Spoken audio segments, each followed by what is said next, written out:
Oop, my bad. Yo, what up, everybody? It's your boy, Royce the Voice, Orange Click, Orange Leader. Shout out to K-Team. Speak your thoughts or lose your mind. And it is Monday. It is 8:02 p.m. And it is cold as balls out here. I'm talking about, yeah, let me just cut that off. It's just cold outside. You know what I'm saying? I hope everybody had a great Thanksgiving. I hope everybody had a great Thanksgiving. I hope everybody got their bellies full. I don't know if y'all still eating, the leftovers or whatnot, but how long are you supposed to leave leftovers in the, Thanksgiving leftovers? How long do y'all wait to eat leftovers? That's another question right there. That's just off the wall or whatever. We had a great Thanksgiving, man. I'm feeling good. I'm feeling great. How are you? It's a new week. It's a new day going into the. We're getting close to the end of the year, everybody. It's 2020. 2020 went by so fast, and no, it's 2021. You see how fast everything going? It's 2021. We about to head into 2022. You know what I'm saying? A new year. I don't really do the resolutions and stuff like that, man. I just try to, keep pushing with the goals that I said that I was gonna have and what I was gonna do. But also, before I start, man, shout out to Tullahoma football team. You know what I'm saying? We going to the state, baby. Chattanooga, Tennessee. We playing Elizabethton. You know what I'm saying? They're the two-time defending state champions, but we're gonna break that. You feel what I'm saying? And I hope that we win this. We will win this because everybody's coming down there. They're having tailgates and all that. So shout out to everybody that's been supporting that. Shout out to Travis Sheffield for being the news, the sports anchor for running the lives for the Tullahoma football team. Man, you're a gem, you're a legend, you're a classic, man. I hope they continue to let you do what it is. And if they give you any problems, man, come on over to the network, man. We can see what we can do about, getting the games live and stuff like that, man. And, have you commentate and be on Royce's rant, man, if they're not going to let you do it. But anyway, man, anybody that's watching right now, I need y'all to share. I need y'all to share right now. The people on Twitter, the people on YouTube, the people on Facebook. I need everybody to share. Shout out to everybody. You know what I'm saying? Please, continue to donate the stars. The reason why I keep coming on every other Monday really is because of you guys, because you guys are donating the stars. You know what I'm saying? The 50 cents here, the $1 here. That's what keeps it running. That's what keeps, the bills paid to run this program. So we appreciate everybody doing this. You know what I'm saying? We got 2 more shows after this. You feel what I'm saying? The show after this, we got some of the city planners coming in talking about the 2040 Tullahoma Comprehensive Plan, about what they're going to do as far as what Tullahoma is going to be looking like in the next 20 years. All the input the residents had, has been put into consideration, and they drew out a little plan. It's not all the way 100%, but she will be on to update us on how far we've gotten and, where they want to go. So without further ado, you know what I'm saying? I'm not going to be long, you feel what I mean? But I just figured that, I continue what I was talking about last week when I was saying I was in my thoughts. That was part 1. And this one is in my thoughts part 2. And, I wanted to get you guys to, to kind of know me a little bit. You feel me? And these are for the ones that didn't get a chance to see, season 1. And, season 1 of Royce's Rant, I gave everybody my everything, everything that I did, what I'm guilty of, my rights, my wrongs, you know what I'm saying? And I was just being, transparent. But this time we just kind of looping it back around and filling in some stories that y'all probably never heard before. Some things that y'all never thought that I went through, because sometimes the internet can, it can be a perception. And a lot of people think that, everything you do has been grand and you're just here making it and everything is good, when sometimes that's not even the case with people. You feel me? So I kind of want to let people know a little bit about my past. So everything that you've seen in these last 2 weeks with the pictures and the stories that I told all kind of leads to this. So there's some stories I want to fill in with some of those pictures. Shout out to everybody that just hopped on up in here. Please continue to share. Thank y'all, man. I appreciate everything that's going on. Thank you for the stars, whoever sent them. I don't know what that was, something Dean. But so the title of this is called, what's it called? It's called In My Thoughts. And this is part 2. In My Thoughts. This is part 2. All right. So y'all know about me, man. I say speak your thoughts or lose your mind, because if you don't speak your thoughts, you will lose your mind. And I'm going to speak my thoughts on what I went through, who I used to be. Some of this may surprise y'all. Some of it may not. And I hope that it's an inspiration, because let me give y'all a little back history. And as this title is called In My Thoughts Part 2, my intro, as far as bringing this in, it's called I Wasn't Always This Way. I'm going to have to take a sip on that one, y'all, because y'all got me messed up. I wasn't always this way. I wasn't always this way. Let me see. Who's had a comment here? Okay. Y'all make sure y'all hit that StreamYard, you know what I'm saying? If you want to hop on the show, don't be scared. You know what I'm saying? If you got a testimony, if you got something that you can relate to as I'm speaking, please click the link right there in the Royce's Rant page right there and share me some of your thoughts. Share me some of your experiences. Give me your testimony because that's what I'm about to do. You feel me? All right. So, in my thoughts part 2, my intro. I wasn't always this way, ladies and gentlemen. And what do you mean I wasn't always this way? Well, the way you see me now, the way I present myself, the things that y'all seen in the last 5 years of Royce Massengill, the things that y'all seen in the last year of Royce Massengill, all the marches and the protests and talking to councilmen and arguing with people and trying to start movements and stuff like that. Everybody kind of looks at me like, yeah, you know what I'm saying? Royce is that dude. You feel me? He can do no wrong, right? He's got all his ducks in a row. He's got his show. You feel what I'm saying? He got a squad. They shoot film and stuff like that. Music videos, to short films, to music production, to audio production, light setups. We got and it's only done with just a couple of people. That's myself and the guy that y'all don't see that's making everything move right now is Joshua Lovett. You feel me? But see, that's what y'all see. You feel what I'm saying? And so when y'all look at me, right, I do all this talking and all this hoopla, y'all think I just had it all together. There's all this just laid in my lap. But I wasn't always this way. Y'all. You feel me? I had to go through some things. You dig? Some things that's probably going to surprise you guys. You know what I mean? But what I will say is, and when you look at me now, I will say, man, God is real. You know what I'm saying? What up, Vincent? What up, Vincent? I wonder, is that Vince? Is that V? Is that VB? Is that Vincent Benjamin? I think so. I'm trying to look on that other page and see if it came through. But what's up, Vincent Benjamin? All right, so let me just get straight to it. I wasn't always this way. Let me tell you guys a quick story about my days in Pine Bluff, Arkansas. You feel what I'm saying? Let me read that. Oh, okay, cool. Sorry about that, y'all. So I used to go to school. Oh, what's up? That's okay. All right. What's up, my man? All right. So, brief thing. So I'm a graduate of Tullahoma, Tennessee. You know what I'm saying? I ended up getting a track scholarship to the University of Arkansas at Pine Bluff. You feel me? That's a HBCU. That is the Southwestern Athletic Conference, aka the SWAC. That's what Grambling, Jackson State, Mississippi Valley, Alcorn. You know what I'm saying? Actually, where Deion Sanders is coaching right now, that's part of the SWAC. Shout out to the SWAC. Shout out to HBCU. Shout out to UAPB Golden Lions. You feel me? Shout out to Alpha Phi Alpha Fraternity Spring 04. That's my frat brother right there on the other side, Vincent Benjamin. Shout out to him. So let me tell you guys a little something, man. I'm gonna fast forward this a little bit.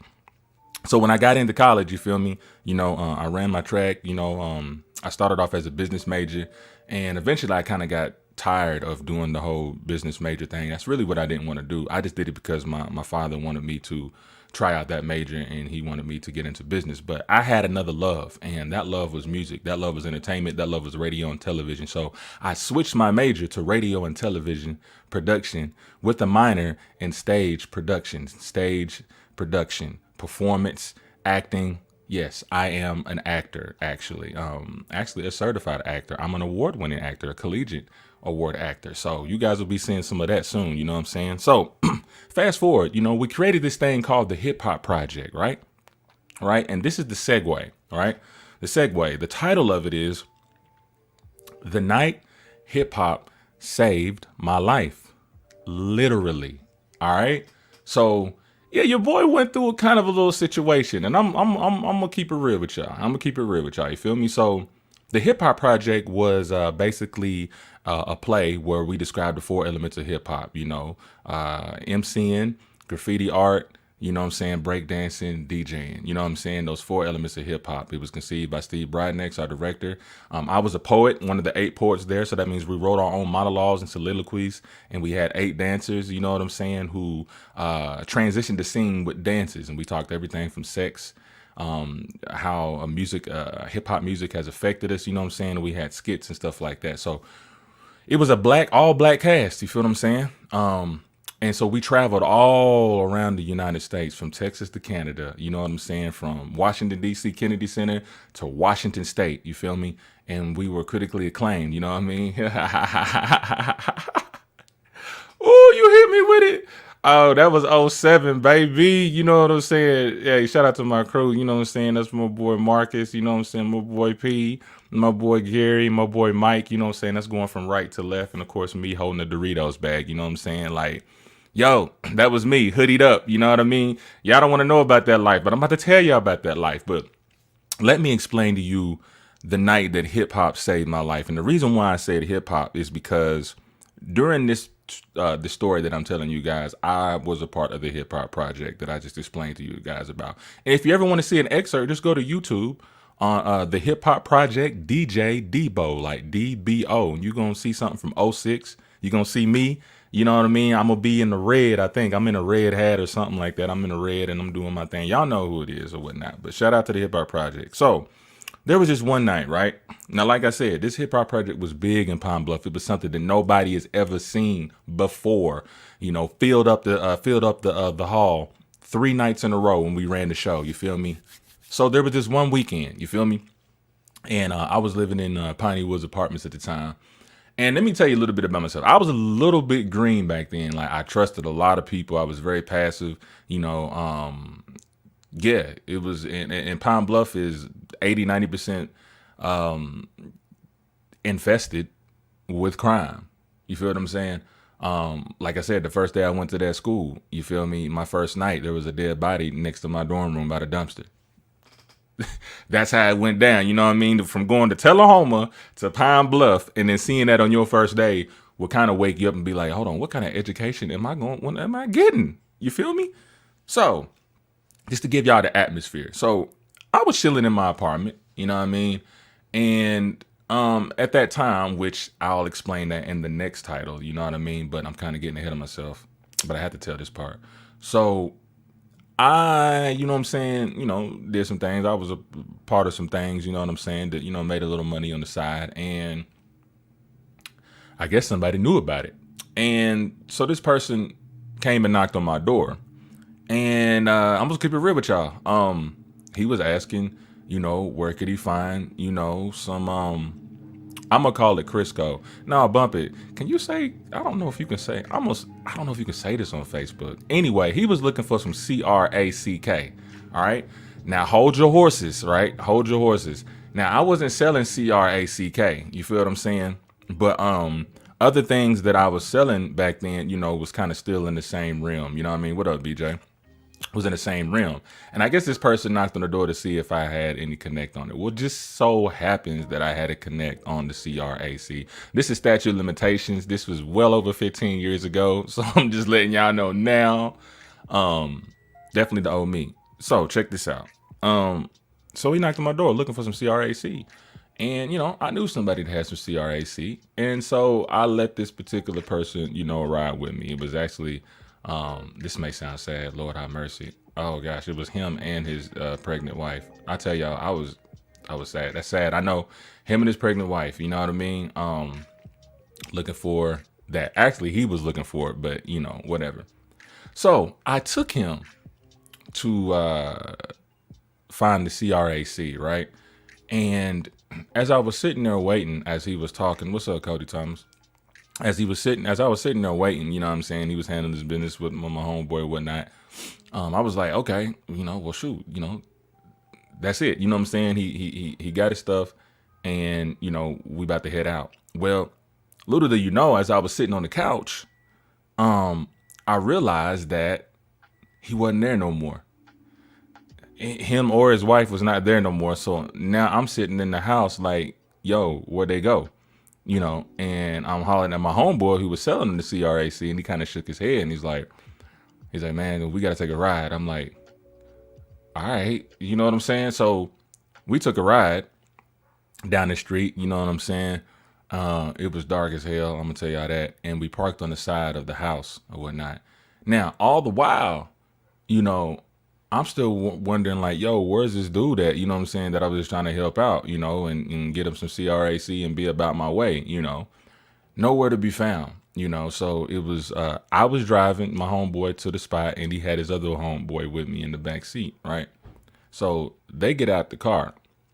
They get out the car and there's a group of guys coming to my door. It's probably about 10 guys coming to my door. They came from this house, you know what I'm saying? And they knock on the door. Oh, there it goes right there in the red shirt right there. Boom. That's the Hip Hop Project right there. Y'all see me? Number 16, spitting my lyrics. Man, y'all got to check that out when y'all get a chance. You feel me? We were at the Arkansas Repertory Theater, all black cast, man, critically acclaimed. That's my homegirl Mariah and my boy Richard Lofton right there on the left. You feel what I'm saying? Yeah, hey, I told y'all guys, I'm more than just a podcaster.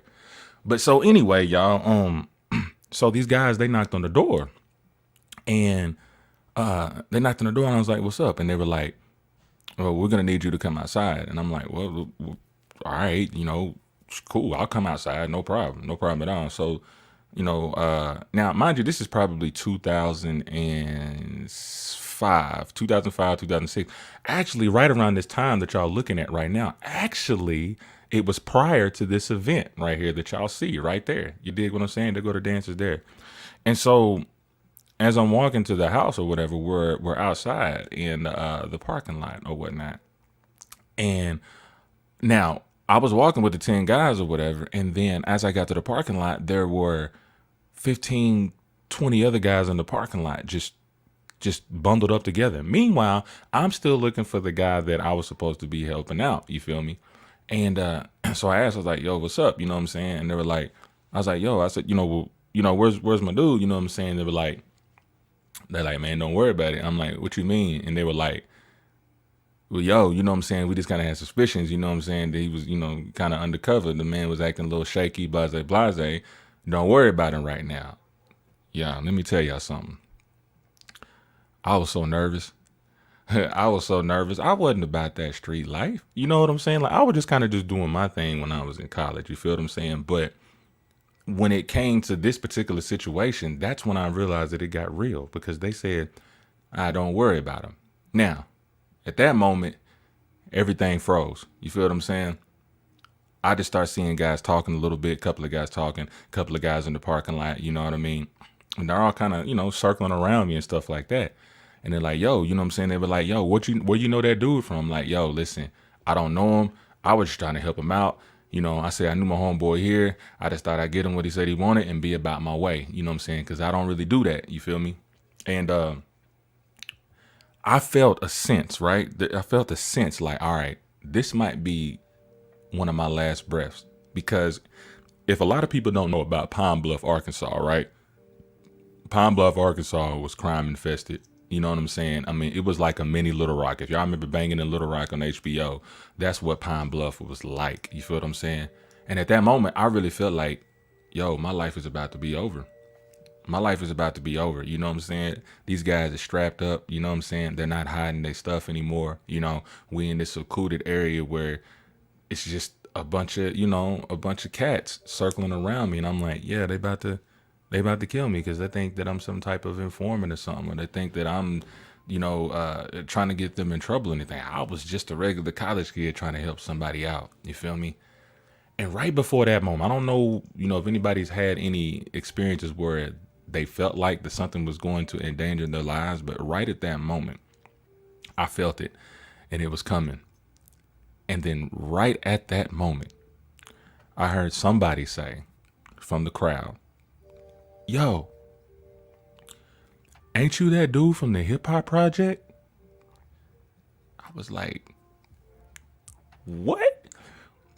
I was like, "Yeah, I'm that dude. Yeah." They're like, "Yo, man, you know what I'm saying? That was dope, man. You know my homegirl such and such. I'm not gonna say her name, you know what I'm saying, but she's a great comedian on the West Coast right now." She said, "Oh man, you know my homegirl, you know what I mean? Yeah, man, like, man, y'all did dope, man. I love that show." And everybody was kind of looking around. They were like, "You know this dude?" They were like, "Yeah, man, nah, this dude cool, man. He in college, man. He doing, you know what I'm saying, these black playwrights and stuff like that, man. If y'all ain't seen that Hip Hop Project, man. Now let me tell you, listen, this was not no regular dude, right? This wasn't no regular dude that was just, talking like me. This was like a real thug, you know what I'm saying? He lived that life. He had the scars, he had the stripes, and you know that he had a body or two. You just know. You just know, like your spirit talk to you and tell you. At that moment, there was a sigh of relief because he was like, "Nah, man, he good." And I took such a deep breath and I put my head down. I was like, and I would keep it real. I was like, yo, yo, man, I'm sorry. I didn't know what I was doing. They're like, yeah, man, you just can't be helping out everybody, man. You need to keep that stuff, whatever you doing, you keep it on the yard, man. These streets ain't for you. You know what I mean? You need to prosper and do some good things, man. And I'm like, yo. And that's when I kind of realized at that moment that when it came to my people, you know what I'm saying, in the hood and stuff like that, I realized that it's very easy to get inspired and very easy to get influenced, especially by anything positive or negative. And the fact that this cat had went to the show and got a positive, and got something positive out of it, and he was inspired by it. At that moment, when I was caught up in the rut, when I was in the fire, when I was in the smoke, he was there at the right time to tell them, nah, he's good. He's doing something good with his life. You feel what I'm saying? And that's when I realized it's like, man, these cats really do have a conscience. You know what I'm saying? They really do think they were just a product of the environment, but they were smart enough to know, right? And decipher who was real and who was fake. You know what I'm saying? Who was doing this for the good and who was doing this for the bad. And they realized that I was a good cat. You know what I'm saying? So when I got back in the car to drop my homeboy off and then his other homeboy, this is exactly what he said. He was like, man, I said, to be honest with you, brother, he said, my boy was about to cap you before you even got there.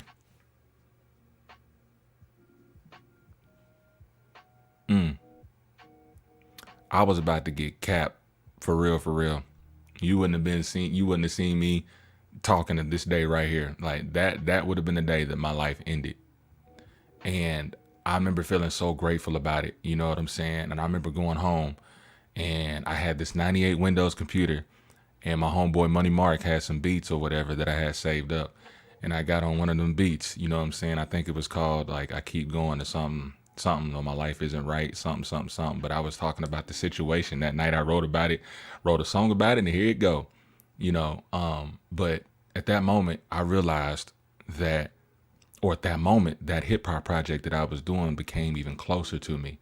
And that's why I said hip hop saved my life, because that playwright that we were doing was giving such an inspiration to people that never saw a group of black people create their own playwright, and wasn't given much money by the school. And we were able to prosper and have other colleges fly us out and stuff like that. That's when I realized how much of an inspiration we were, not to the school, but to the streets. You know what I'm saying? To see young black men and women traveling the U.S. Doing something original. And that's why I titled this The Night Hip Hop Saved My Life. You dig what I'm saying? So I want to say a shout out to the Hip Hop Project. I want to say a shout out to all my homies that were on the Hip Hop Project: Larry Scudds, Ricky Danielle, P Hall, Lil CC, Big CC, all the dancers and stuff like that. If y'all watching, I put it up on the YouTube page or whatnot. You know what I'm saying? I want to just thank the camaraderie that we had, you know what I'm saying? And the influence that we had, because that influence that we had really saved my life. And Bishop Jimmy Tyson says, when God has a plan for you, he sends angels that you can see to speak up for us when we are in trouble and don't realize it. That is true, y'all. Yo, that is so true. That's real true. And, you know, that guy was my angel that night, you know what I'm saying? Because he really kept me from honestly being killed, from snooping in some things I had no business snooping in. You dig what I'm saying? And, Josh, I don't know what you want to do. We get into like that 30-minute mark. And the next two things I'm going to talk about is, you know, kind of like, you know, all together, they're probably about the same. Did you want to, like, you know what I'm saying, hit a quick commercial real quick, you know what I mean? And then we can kind of get back to it. And I can kind of like wrap this thing up after I tell these few things. Let's see what we're going to do here, y'all. Yeah, let's do that. So listen, everybody, I want y'all to hold on tight. I appreciate y'all for liking and subscribing. If you haven't liked the page, you like the Roaches Rant page, y'all stay tuned real quick. We're going to go for a quick commercial break, man. And I'm going to fill y'all into some stuff that y'all may not know about me, all right? So we'll be right back. Hold tight. In the beginning, my product was not for sale at all. It was really for my son's eczema. I tried everything that the commercial world had to offer, and nothing tended to his needs. I took it upon myself to create something of my own. I finally had the right antidote. I found out it not only worked for my son's skin, it worked for his hair as well. I started to experiment more and made several products for skin and hair care with all homegrown natural ingredients to give you the healthy look you deserve. Remember, healthy hair and skin isn't a trend, it's a rule. No matter how my life is broken up, God still brings it back together. I can't stop her. I've been there.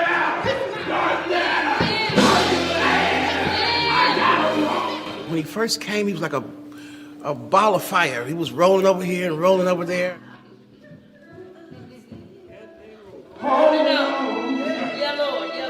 He gave a sermon,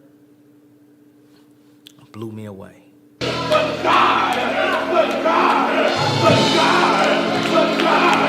if you ever ask her who sent you, you tell them. I'm a strong believer in you have to be able to have done something in order to tell me how not to do it.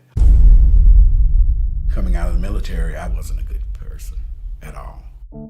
I gotta get away from this. I got out there to where I couldn't get back. He's doing some stupid stuff. If I had to do it all over again, I guess I could say I would because I didn't know any better then.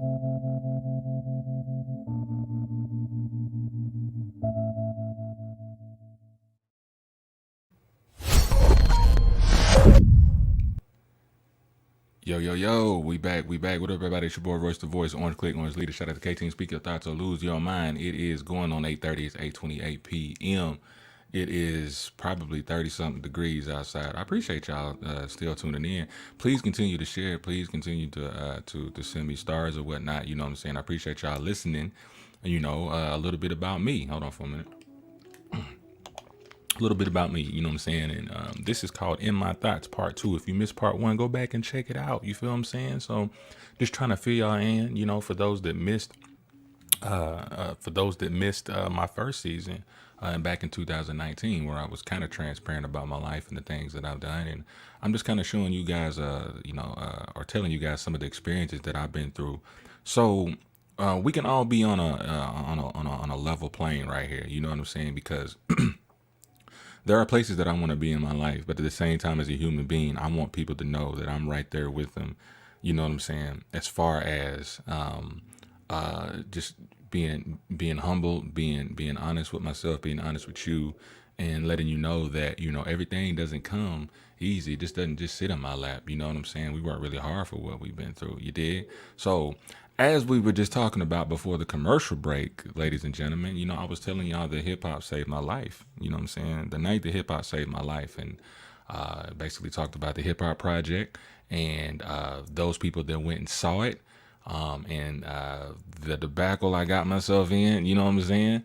And ended up being recognized by somebody, and because we made a positive effect, and it ended up saving my life. I could have died that night. Simple as that. Driving and listening. Appreciated Lancaster. Appreciate you, man. Is driving and listening. That's dope. That's always a good feeling to know that somebody's driving in their car and they listening, man. Man, how it sound? Do I sound good in the I don't know if you got them hooked up to your speakers in the car or whatnot, but you know, shout out to you driving and stuff like that. Be safe out there. Wear your seatbelt. You know what I'm saying? Look left, look right. Put on the blinkers and stuff like that, and don't be speeding. You know, but I appreciate the support. All right, so we're going to go to the next subject, all right? And this is kind of like a segue, you did. So when I told you guys, you know, that when I was helping out this certain individual for some CRAC, something I had nothing to do with, you know, I was actually, you know, selling some other things back in the day. You know what I'm saying? Oh, the Bluetooth, that's what's up. So the title of this is called Your Neighborhood Drug Dealer. Lord have mercy. It's gonna throw y'all off when we talk about this. Yeah. In Pine Bluff, Arkansas, I was your neighborhood drug dealer. Now, I don't mean like the neighborhood as far as outside of the school limits, you know, on the campus and stuff like that, you know. I did my thing on the campus, you know what I'm saying? Yeah. I used to, you know, toss a couple of things here and there. You know what I'm saying? I used to, you know, sell vegetables. And I say vegetables because I really don't know. Facebook and YouTube is so sensitive. I don't, you know, I hope y'all catch my metaphors, but the title right there says it all, you know. I used to sell, you know, greens and vegetables and stuff like that. You know, some healthy foods, you know, in the community of the campus. You feel me?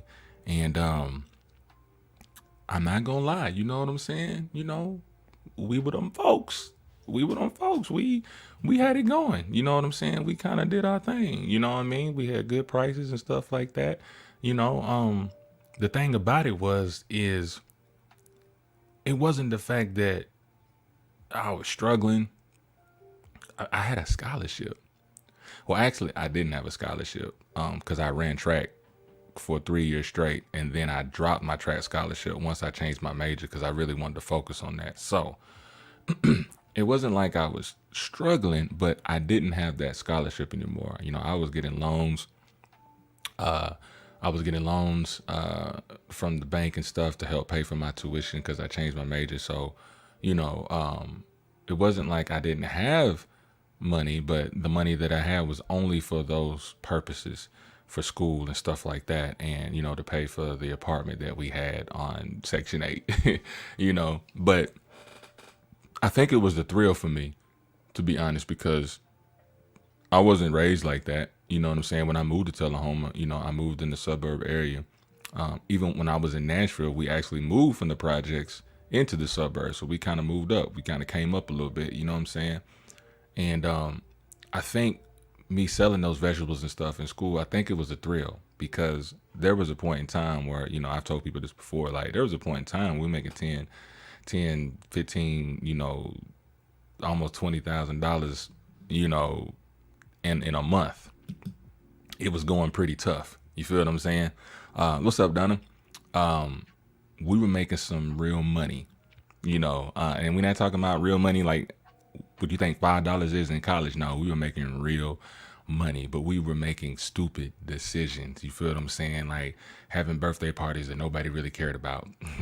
You can really just go to the club, you know what I'm saying, to say it's your birthday and it'd be just the same. We were spending money on a bunch of BS. Stuff didn't make sense. We weren't saving anything. You feel me? And be just a certain amount of clout comes with being that guy. It is the lifestyle aura. So I've heard. Yeah. You know what I'm saying? What's up, Ryan? But y'all continue to share. Thank y'all. But yeah, you know what I'm saying? But so let me tell you how it operated though. Let me just tell you how it operated. Now, when you look at me, right, you don't see what you see below my chin. You don't see the neighborhood drug dealer. You know what I'm saying? Like you don't see that. And the people that know me now, have talked to me, probably would have never thought that, that I was in that field. But that was the whole thing, because back then, I was a college student. So, me and my crew, we be like, all right, even though that we do sell vegetables and stuff like that, we're not going to look like we do. We're not going to look like the people that are on TV and the people that we see out in the street because it just kind of draws attention. You know what I'm saying? So, we were that kind of crew that had the backpack on, and we had our polo shirts and our shell toes, you know what I'm saying, with the jeans creased and all that, just looking like a regular college student. But nobody knew except for the people that knew, in college. But it was like the perfect, it was the perfect scheme in a sense. It was the perfect little gig that we had. Nobody really even knew what we were doing. And we did that for a solid 2 years. I'm going to tell you, it got so big at the time that not only did I have one apartment, we had 2 apartments. Take it to the farmer's market. We had 2 apartments. We had one where we were selling, and then we had one where we hid everything else, pretty much where we went to bed that night. You know what I'm saying? Because at that time, Jeezy was bumping back in 05, 06, Thug Motivation 101. If anybody know that, yeah, you know what's up. Thug Motivation 101, you know what I'm saying? And he always says, don't sleep where you work. And that's exactly what we didn't do. You know what I'm saying? We did not sleep where we worked. We went to the other apartment and we slept safe, and we had our stuff there, locked up and stored away. So if anybody decided to break in the apartment that we were working in, they weren't really going to find anything. Now, were there some times where, somebody ran up in the crib? Yeah, somebody's ran up in the crib when we went off in shows. You're going to take some L's, even being in the vegetable game. You know what I'm saying? Real talk. And, when we got robbed for the first time when we were away, we were like, okay, all right, this stuff is kind of real. We thought we were just, some college kids just doing something for kids that want to have fun. And, you know, we were selling it cheap because back then it was cheap back then, but it was a good product. You know, the vegetables were good, you know, and that kind of made us realize like, dang, okay, we in this for real. We ain't got no guns. We ain't got no weapons or anything like that. We were just being some good kids just serving people, right? You know, so we were a little passive during that situation. We're like, all right, you know, we're not going to do this again. You feel what I'm saying? We're going to figure out how to, you know, make this thing right. And so this was kind of like our last straw right here. You know, we ended up making a trip. We ended up finding like a new person that can get us some more vegetables and stuff. And we ended up getting okie doke. Matter of fact, we were all the way out of state, you know, and kind of okie doke just got us for our money. You know what I'm saying? Luckily, we had some more money to get some more, you know, up in Little Rock where we were from. But at that point, you know, when you keep losing money and you got to dig into your pockets to spend more, you're going to be in a deficit, and then you're going to be desperate. And then you don't have the same vegetables that you were getting before, because now you're going through a new source. You see, we were getting our vegetables from Publix then, right? But once all that stuff happened, now we were getting our vegetables from the Piggly Wiggly. And some of them vegetables weren't just as good as the other ones that they had at Publix, if y'all understand the metaphor. You feel what I'm saying? And we got desperate. And as we were losing money, we started getting into more things. And those are the things I probably won't. I'm not going to talk. You're going to speak to me privately on some of the other things that we were doing. But I'm going to tell you now, I thank God that we are not in the federal penitentiary right now. Did I say the federal? In the federal prison. That's where we should have been. I'll tell you guys this, that we were so deep in what we were doing that, yeah, the feds came to our apartment. They sure did. The feds was knocking at the door trying to figure out what was going on and what we were doing. Now, luckily, you know what I'm saying? You know, that's life. We did what we had to do. It was hidden.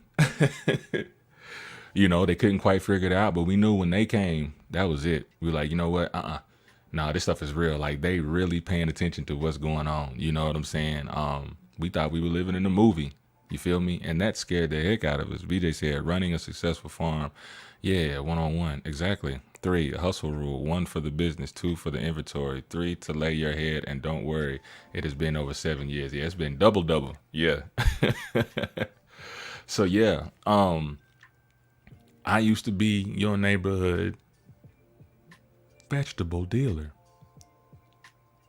You can't see that looking at me right now, can you? No, ain't no way you did none of that. This boy from Tullahoma did all that, and the way he was raised, yeah.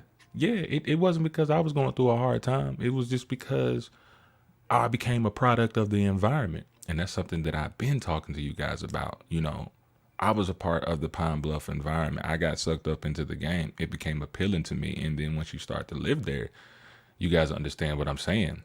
And so even when I graduated, I still stayed.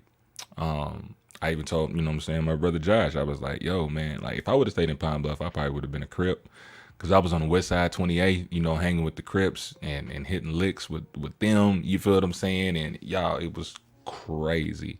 You know, I was that dude that would walk down the street in my house shoes with a wife beater and some regular, some regular jogging pants, going to the liquor store to get me a 40, even though I had a car. Why am I walking? Even though I got a car, why am I walking? I'm gonna tell you how close I was to being a fit that. Like, I painted my 86 Grand Marquis with the 80 with them spokes on it, Pepsi blue with a gray top. That's how serious it was back there. You know what I'm saying? Very influential. And what had happened was, and listen, I didn't even tell my dad this or anything, but you know, sometimes trying to save the planet with the walking, you already know. But you know, sometimes parents have that intuition when they know that, you know, their child may be in some trouble or may be stressed out or may be in a rut somewhere. And, you know, my dad's a former police officer, you know what I'm saying? You can't really get too much, you know, by him or whatnot. But when parents know, they know. And one time my dad came to visit me, and I remember we were sitting in this hotel room or whatnot. And, you know, he would just show me some pictures and stuff like that or whatever, you know, of his new bike and stuff like that. And when we got to the last picture, it was a white Ford Taurus. Josh remembers that one. that was the struggle mobile. You know what I'm saying? Well, I turned it into the struggle mobile. But when he showed me that picture, my dad said, he said, Royce, he said, man, just come home. You know, it's like he knew everything that I was getting into, because I promise you, if my dad had not said that, or if he hadn't came through, you know what I'm saying, just to check on me to see how I'm doing. He drove from Tullahoma to Pine Bluff. If y'all don't know, that's 6.5 hour drive. And to tell me to come home, because he knew that I was going to get into something that, you know, I knew I shouldn't have been in. And I knew it was going to get me in trouble. BJ said it's true about cop and preacher kids. You're right. I fall right into that category. You know, even my stepfather was a cop, a detective in Vanderbilt. You know, I come from a military family also. You know what I'm saying? But yeah, it's interesting because when you're raised by, you know, especially with cops and stuff like that, there's a type of rebellion, you know what I'm saying, that I had. I was rebelling. I didn't want to go to the military. Everybody's going to the military, my brothers and my nephews and nieces and stuff like that. I was kind of like the rebel. I was like, no, you know, I'm tired of tucking my pillow or tucking my sheets under my pillow. So, you know, and I'm tired of not letting my sheets touch the floor and stuff like that. Like, so when I did get to Pine Bluff, it was just a free fall. I was just living life. You feel what I'm saying? So yes, I was your neighborhood drug dealer. Ain't that something? Real talk. We are in my thoughts part 2. You know what I'm saying? And I hope you guys have enjoyed it so far. But you know, I got one more story to tell. Something that just might blow your mind. Maybe. I don't know if anybody's been through this before, but you know, I'm not really ashamed to talk about this past particular life. You know what I'm saying? And this is real talk. And as y'all seen the title right there, it says being homeless.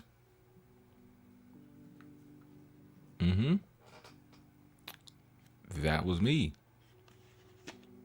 This was around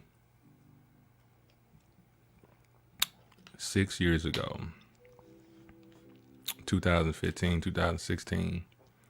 Well, a little bit of 2017 too. All right. So check this out. Yo, what's up? What's up, Sean? How you doing? What's good, man? Give me a share. You know what I mean? Appreciate you tuning in. You dig what I'm saying? Shout out to you, man. Thanks for supporting this stuff. All right, so let's talk about being homeless. That was me. Right around 2016. Keep it honest with you, man. I was in trouble with the law, and I was in a very toxic situation, a toxic relationship. It was very domestic, very physical. And ended up, you know, making a couple of trips to jail, you know, because of that. Like I told you guys before, you know what I'm saying? I never was perfect, you feel me? But honestly, I wasn't a monster either, you feel what I mean? But I do hold myself accountable for not controlling my emotions, even when you're trying to, you know, cool situations down. You know, I failed for a lot of the tests. You know, I got pushed to my limit, and I wasn't man enough to control my emotions, which that's something that a man should do. You know what I mean? Being able to control, you know, your emotions. Shout out to Walter. What's up, Flobo? What's up, Flobo in the building? You feel me? So I got a lot of trouble with the law. You know, went to jail a couple of times. You feel what I'm saying? And doing that ended up ending that particular, you know, relationship. And so, you know, when you do that, you know, and you're living together and you split up, you feel what I'm saying? Like, you know, everything's all on one person, you know what I'm saying, to pay for and whatnot. And at that time, you know, I wasn't that stable at all. And I had to let that apartment go. And it forced me. And, you know, a lot of my homies didn't know at the time, you know what I'm saying? Because I was hiding it so well, you feel me? They didn't know what I was going home to. But to be honest, I was going home to my vehicle.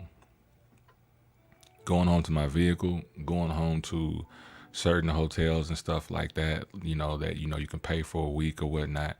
But it was in between that and it was in between, you know what I'm saying, my car at the time. You feel what I'm saying? and doing this for months. You know, it was crazy, y'all. There were things, and I know there's some people out here that can relate, but this is, you know, for anybody that's been through this, and I want y'all to hear me out. When I say, and when I put up some of those pictures, and when I talk about smiling, even though that you're not feeling that well, or you're feeling sad, or you're upset, you know, smiling through all this pain that you're going through, a lot of people didn't know what I was going through. You know, a lot of people know that I was, you know, chilling at the McDonald's, you know what I'm saying, somewhere in Nashville just to get some Wi-Fi. He didn't know that I was, you know, my breakfast, lunch, and dinner would be, you know what I'm saying, a sausage biscuit for $1, then a double cheeseburger for $1, and then another dollar cheeseburger for $1, and saving the whole sweet tea for the whole day. A lot of y'all didn't know that. A lot of y'all didn't know that I was sleeping in the back of the car or the front of the car or leading that chair back or whatnot. A lot of y'all didn't know that I was, you know, getting gym memberships. Well, to be honest, free memberships when they give you like those 3 memberships for, you know, for 3 days. I'll have different emails and I would go and take showers and use those memberships for 3 days to take those showers and stuff at different gyms, and I have different emails and stuff so they couldn't figure out what I was doing. You know what I'm saying? It was a struggle. It was a struggle. But I still worked. I still, you know, shot my film and stuff like that. I still, you know, helped produce music and stuff like that. You know what I mean? Without any of my people really knowing what was good. You know what I'm saying? The only time that my people knew what was good is like I may be in a relationship or something like that. You know what I mean? And that's how we cohabit, you know what I'm saying? But as far as when I was to myself, they had no idea where I was going. And I really didn't want them to know where I was going because I didn't want anybody to worry. I didn't want anybody to look at me a different way because I was so ashamed that this educated brother, you know, they graduated college with a degree in radio and television production, a minor in stage performance, who is so talkative and who is so intelligent and it seems like that he can break through anything or just be successful, was really down and out. You know what I'm saying? Down bad. A lot of people didn't know that. You know, a lot of people didn't know about the hotels and stuff that I lived in, weekly hotels that were roach infested and bed bugs, and you know, in those weekly hotels, they don't really come through and clean up like that. You got to clean up yourself. You feel what I'm saying? And having that one refrigerator and having that one microwave, you know what I'm saying? And then the showers and stuff fluctuating between the heat and the cold. You dig what I mean? Worrying about if somebody gonna break in your hotel because you might be living right next to a crackhead or a meth head on the right side, or people soliciting and loitering and stuff on the outside of your door and you don't want to come out. You know what I'm saying? Hearing gunshots and stuff like that, and hearing violence and abuse going on next door. Like, I was going crazy. But I never let anybody know that because that perception that y'all saw 4 or 5 years ago, you know, that wasn't, I ain't gonna say it wasn't a perception because what I was doing was real. But when those lights came off, you know, I was heading back to real life. And that real life was not having anywhere legit to lay my head. And a lot of people did not know that. And I guess that's why I'm so adamant about what I'm doing now and why I keep doing what I'm doing now. Because, man, let me tell y'all, I don't ever want to go back to that place again. That was the saddest place for me. You feel what I'm saying? The saddest place, to not be able to talk to nobody about it, to try to smile through all of this pain that I'm going through, still trying to produce types of work, and then try to keep everything quiet. Don't let your dad know, don't let your mom know what's going on because they gonna worry. You know, keep looking good on the outside, you know what I'm saying? They ain't got to know what's going on the inside. But this is to let y'all know that when you look at me and you see things that we got going right now and the work that we're doing, a lot of that did not come easy. It didn't come easy at all. And I know, specifically speaking for me, that did not come easy. You know, it was a very humbling experience. And I'm slick glad that I went through that. It's like what Talib Kweli calls it. It was called the beautiful struggle. You know what I'm saying? I'm not ashamed about talking about, you know, me being homeless. You feel what I'm saying? it was a rude awakening, and it was a humbling process. And would I go through it again? No. No, sir. Would not go through it again. But I do allow the memories to stay there. I do allow those memories to stay there to remind myself of how far that I've came, and how much faith I lost in God at that time. I was just looking around at everybody else, and I was like, man, this person's doing this mess, this person's doing that mess. You know what I'm saying? He or she, they ain't doing right. How are they succeeding? How are they progressing in life? You know what I'm saying? And they being worse than me. Why is all this stuff happening to me? Like, why, God? Why me? Why are you doing this?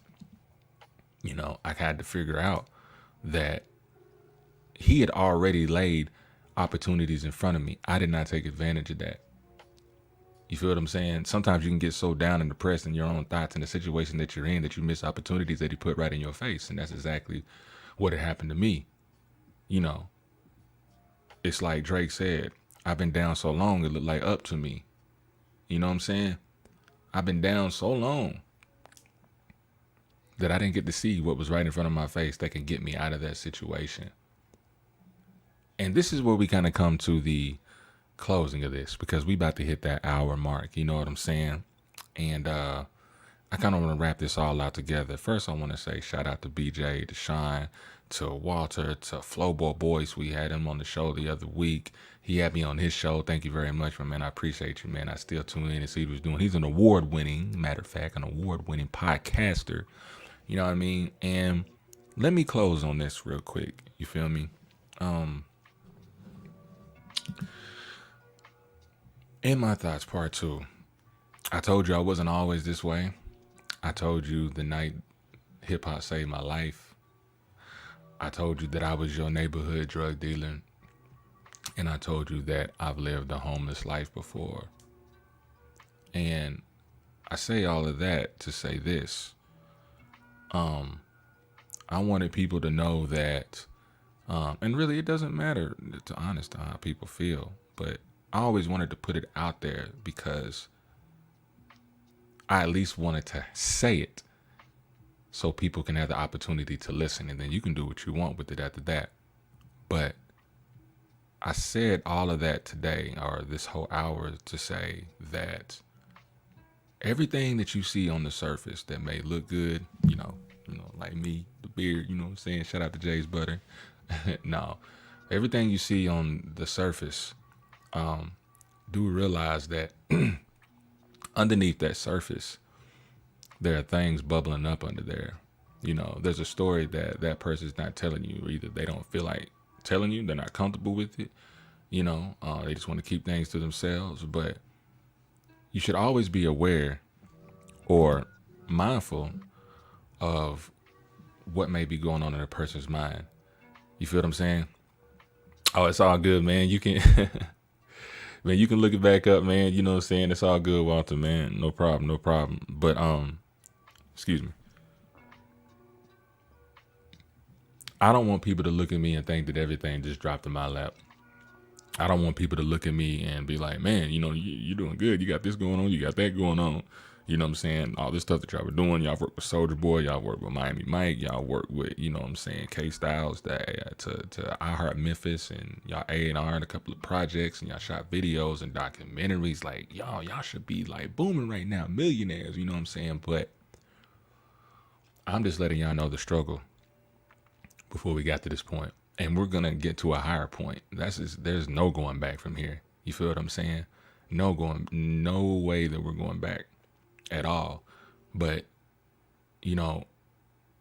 I just want people to know that, somebody like me that you may think highly of, I went through some things too.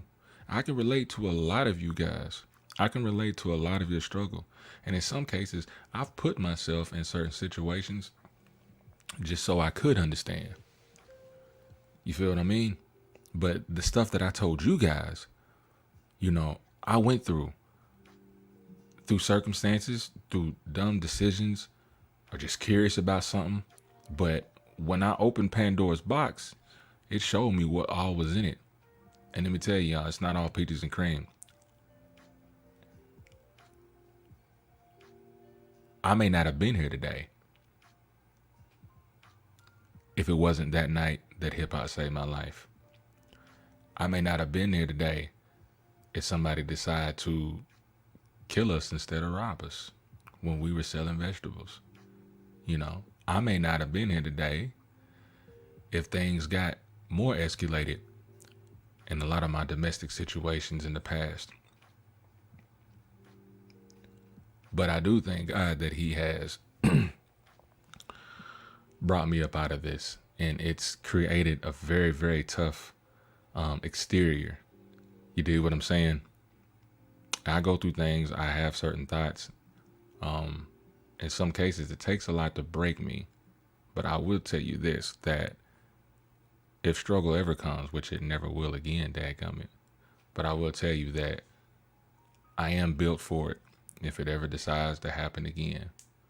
But this particular struggle that I'm going through, and then as a team, is trying to make it up to the top, trying to be one of the best networks out here, trying to be one of the best film production crews out here independently.